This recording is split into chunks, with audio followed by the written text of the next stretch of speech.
2, 1, go. Oh. No chance.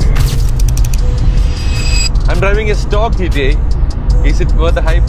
Absolutely.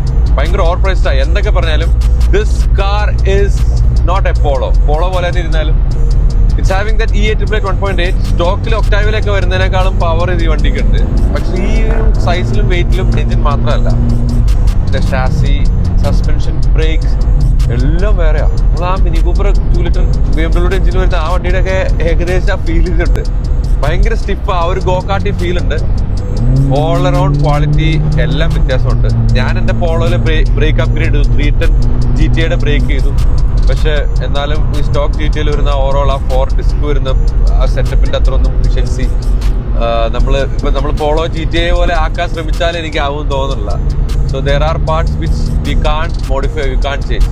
നമുക്ക് ആ CB യൂണിറ്റിൽ ഈ ഒരു ക്വാളിറ്റിയിൽ വരുന്ന, നമുക്ക് കണ്ണെത്താ ദൂരത്തില്ലാത്ത പാർട്സ്, ആഫ്റ്റർ മാർക്കറ്റിൽ കിട്ടാത്ത പാർട്സും ഈ വണ്ടിയിൽ ഇൻബിൽറ്റ് ആയിട്ടുണ്ട്. പിന്നെ ഇത് കംപ്ലീറ്റ് CBU വണ്ടി ആയതുകൊണ്ട് തന്നെ ഇതിന് പോളോയുള്ള പോലെ അല്ല, ഇതിന് electronic stability control, traction control എന്നും 1 ലിറ്റർ പുതിയ TSIസിലൊന്നും വരുന്ന പോലെ അല്ല. Different clusters, every bits and pieces ഒക്കെ കുറച്ചുകൂടെ ക്വാളിറ്റി ഉണ്ട്. അത് നമുക്ക് ഫീൽ ചെയ്യാം. 2 ഡോറ്, വലിയ 2 ഡോറുള്ളൂ എന്ന് മാത്രമല്ല, the car is completely different. അത് നമ്മൾ ഇൻസ്റ്റന്റ്ലി ഇരുന്ന് ഓടിച്ച് തുടങ്ങുമ്പോൾ തന്നെ മനസ്സിലാവും. ദ ടച്ച് ആൻഡ് ഫീൽ എല്ലാം